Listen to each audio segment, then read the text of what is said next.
حضرت عبداللہ بن مبارک رحمت اللہ علیہ انہوں نے فرمایا کہ مبارک باد ہے ان لوگوں کے لیے کہ جنہوں نے رمضان المبارک کے مہینے میں روزے رکھے، ذکر اذکار کیا، تراویحاں پڑھی، اور رمضان کا مہینہ انہیں نصیب ہوا، ان کے لیے مبارکباد ہے کہ اللہ نے سب کچھ ان کو یہ نصیب فرما دیا زندگی میں۔ بزرگوں، دوستوں، آج عید کا دن ہے۔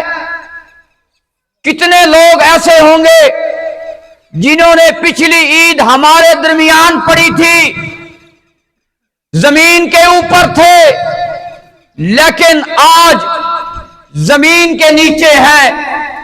پتہ نہیں ہماری باری کب آ جائے، ہم ہو یا نہ ہو، یہ تو اللہ کو علم ہے، لیکن جب تک ہیں اللہ کی تابعداری کرتے رہیں، نیک اعمال کرتے رہیں، اللہ کو مناتے رہیں، اللہ کی بات کو مانتے رہیں، نبی کے طریقے پر چلتے رہیں، اور یہی اصل کامیابی ہے، یہی اصل دین کی کامیابی ہے۔ کامیاب انسان وہی ہے جو نیک اعمال کر کے اپنے گھر پہنچ گیا۔ اصلی گھر تو ہمارا دنیا نہیں ہے، وہ آخرت ہے، جنت، ہم نے وہاں پہنچنا ہے۔ لیکن یہ جو سفر ہے ہم نے طے کرنا ہے زندگی کا، اس میں ہمارے پلے، ہمارے نامہ اعمال میں نیک اعمال ہونے چاہیے، نیکیاں ہونی چاہیے، وہی کامیاب ہے۔ تو عبداللہ بن مبارک نے فرمایا کہ مبارک باد کا مستحق ہے وہ انسان کہ جس کو رمضان المبارک کے سارے کام اس نے کیے، روزے رکھے، تراویحاں پڑھی۔ اس کے بعد جو بات انہوں نے فرمائی وہ سنیں۔ کہا کہ میں تعزیت کرتا ہوں اس آدمی کے لیے، تعزیت کرتا ہوں اس آدمی کے لیے کہ جس کو رمضان المبارک کا مہینہ نصیب ہوا اور وہ اپنی بخشش نہ کروا سکا، اس نے روزے نہ رکھے، تراویحاں نہ پڑھی، اللہ کی رحمت سے دور رہا، اللہ کی مغفرت سے دور رہا، جہنم سے جو خلاصی کا عشرہ تھا اس سے دور رہا، وہ تعزیت کا مستحق ہے۔ اب تعزیت کس کو پیش کی جاتی ہے؟ کہ جس کا کوئی دنیا سے رخصت ہو جائے، چلا جائے، مر جائے، اس کو کہا جاتا ہے کہ تعزیت قبول کرو۔ عبداللہ بن مبارک نے فرمایا کہ تعزیت کے مستحق وہ انسان ہیں کہ جنہیں رمضان المبارک کا مہینہ نصیب ہوا اور وہ اپنی بخشش نہ کروا سکے۔ دیکھیں وہ مہینہ تو گزر گیا، یہ وہ مہینہ تھا کہ جب اللہ نے جنت کے دروازے کھول دیے تھے، یہ وہ مہینہ تھا کہ جب جہنم کے دروازے اللہ نے بند کر دیے تھے، یہ وہ مہینہ تھا کہ ہم سنت پڑھتے تھے، اس کا ثواب ہمیں فرضوں کے برابر ہوتا تھا، یہ وہ مہینہ تھا کہ جس میں ہم فرض پڑھتے تھے، ہمیں 70 فرضوں کے برابر ثواب ملتا تھا، اور شیطان بھی قید تھا، آج وہ بھی آزاد ہے۔ لیکن ہم نے اس کا مقابلہ کرنا ہے کس چیز سے؟ نماز پڑھ کے، کس چیز سے؟ حقوق اللہ پورے کر کے، کس چیز سے؟ حقوق العباد پر عمل کر کے ہم نے اس کا مقابلہ کرنا ہے۔ یہ دیکھیں ہم نے تو اللہ کے ساتھ وفا کرنی ہے، شیطان کے ساتھ وفا نہیں کرنی، کیونکہ ہمیں تو پیدا کرنے والا اللہ ہے، اس نے ہمیں زندگی دی ہے، وہی ہمیں موت دیتا ہے، وہی ہمیں رزق دیتا ہے، روٹی اور روزی دینے والا تو اللہ ہے، عزت اور ذلت دینے والا تو اللہ ہے۔ ہم نے اللہ کی تابعداری کرنی ہے۔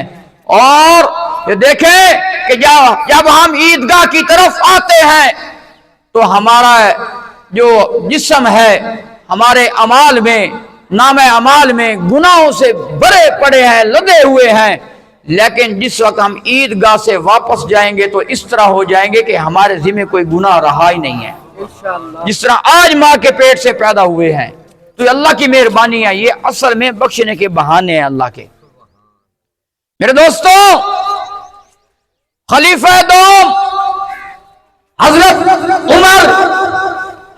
عمر وہ کہ جن کو دیکھ کر شیطان اپنا راستہ تبدیل کر لے، حضرت عمر وہ کہ جن کے بارے میں میرے اور آپ کے نبی نے فرمایا کہ اگر میرے بعد کوئی نبی ہوتا تو عمر ہوتے۔ مصر جب فتح ہوا، حضرت عمر بن عاص ان کے پاس مصر کے لوگ آئے، کہا امیر المومنین یہ دریا نیل میں پانی نہیں آ رہا۔ پوچھا کیوں نہیں آتا؟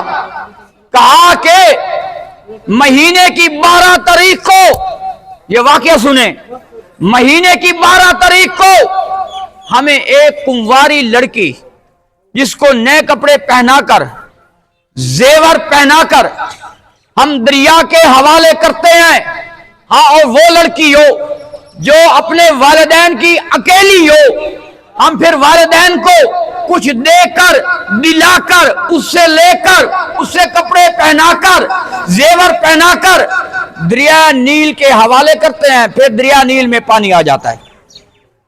اب انہوں نے فرمایا اب ایسے نہیں کرنا، یہ تو جہالت ہے، ایسے نہیں کرنا۔ انہوں نے نہ کیا۔ ایک مہینہ گزر گیا، دریا نیل میں پانی نہ آیا، مہینہ گزر گیا۔ اب کھیت ان کے سوکھے نظر آنے لگے، پانی نہ رہا، تو وہ آئے ان کے پاس، کہا کہ اب ایسا کرتے ہیں کہ ہم مصر کو چھوڑ کر کہیں اور چلے جاتے ہیں کیونکہ یہاں تو پانی نہیں ہے۔ انہوں نے حضرت عمر بن خطاب کو خط لکھا، سارا واقعہ ان کو بتایا۔ حضرت عمر نے دریا نیل کے نام ایک خط لکھا، چٹھی لکھی۔ جب انہوں نے کھول کر دیکھا نا تو اس میں یہ لکھا تھا کہ اللہ کے بندے عمر، دریا نیل کے نام اگر تو چلتا ہے اپنی مرضی سے تو نہ چل، اگر چلتا ہے اللہ کی مرضی سے تو پھر چل۔ جب یہ خط دیا نا، فرمایا کہ دریا نیل میں اس کو ڈال دو، رکھ دو۔ اور جب دریا نیل میں اس خط کو رکھا، رات کو دریا نیل میں پانی آ گیا، اور پانی کتنا تھا؟ 16 ہاتھ گہرائی تھی اس کی، 16 ہاتھ گہرائی تھی اس کی، جس میں وہ پانی آ گیا۔ تو یہ تھے صحابہ۔ یہ دیکھیں، اس کے بعد یہ جو رمضان المبارک کا مہینہ، اس کے آخری عشرے میں امیر المومنین خلیفہ چہارم حضرت مولا علی کی شہادت بھی اسی رمضان کے مہینے میں آخری عشرے میں ہوئی۔ علی وہ کیونکہ ہم صدیق والے بھی ہیں، ہم فاروق والے بھی ہیں، ہم عثمان والے بھی ہیں، ہم علی والے بھی ہیں، ہم حسن والے بھی ہیں، ہم حسین والے بھی ہیں، ہم معاویہ والے بھی ہیں، ہم سب کو ماننے والے ہیں، ہم آل کے بھی نوکر ہیں، ہم اصحاب کے بھی نوکر ہیں۔ تو مولا علی کہ جن کے بارے میں اللہ کے نبی نے فرمایا، علی تیری اور میری نسبت اس طرح ہے کہ جس طرح ہاں نبوت کا دروازہ بند ہے، لیکن اس طرح ہے کہ جس طرح حضرت موسیٰ علیہ السلام حضرت ہارون علیہ السلام کی طرح ہے۔ ان کے بارے میں فرمایا کہ علی جس کا میں مولا ہوں اس کا تو مولا ہے۔ ان کے بارے میں فرمایا علی تو میرا بھائی ہے اس دنیا میں اور آخرت میں۔ ان کی شہادت بھی اسی مہینے میں، رمضان مبارک کے مہینے میں۔ رمضان کا مہینہ یہ قرآن کا مہینہ تھا، یہ اللہ کی رحمت کا مہینہ تھا، یہ مغفرت کا مہینہ تھا، یہ بخشش کا مہینہ تھا۔ اور کتنے بعد نصیب وہ لوگ ہیں کہ جنہوں کو یہ رمضان کا مہینہ نصیب ہوا اور وہ اپنی بخشش نہ کروا سکے۔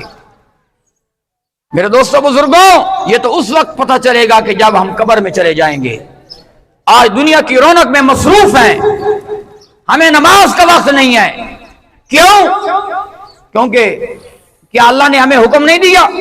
وہ اللہ جس نے ہمیں پیدا کیا، اگر ہم نے اللہ کی بات کو نہیں ماننا تو پھر کس کی بات کو ماننا ہے؟